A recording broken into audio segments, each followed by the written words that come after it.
সাতকানিয়া ধানের বাম্পার ফলন। চট্টগ্রামের সাতকানিয়া উপজেলায় অন্যান্য বছরের চেয়ে এবছর ধানের ফলন হয়েছে অনেক বেশি। ধানের মিষ্টি গন্ধে পুরো এলাকা মম করছে। এখন পাকা ধানের গন্ধে মন ভরে গেছে কৃষকের। বর্তমান বাজারে ধানের দাম বেশি থাকায় কৃষকের মুখে ফুটেছে তৃপ্তির হাসি। ধান রোপণের অর্জিত লক্ষ্যমাত্রা ধরা হয়েছে ২০ হেক্টর। সরেজমিন ঘুরে দেখা গেছে সাতকানিয়া ১৭ ইউনিয়নের ধানি বিলের বাতাসে দুলছে শুধু সোনালী রঙের পাকা ধান আর ধান।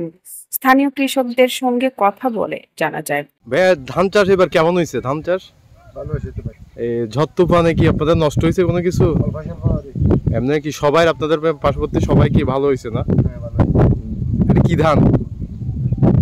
এটা কুমান্দাস। হ্যাঁ হ্যাঁ কুমান্দাস। হ্যাঁ ভালো হয়েছে।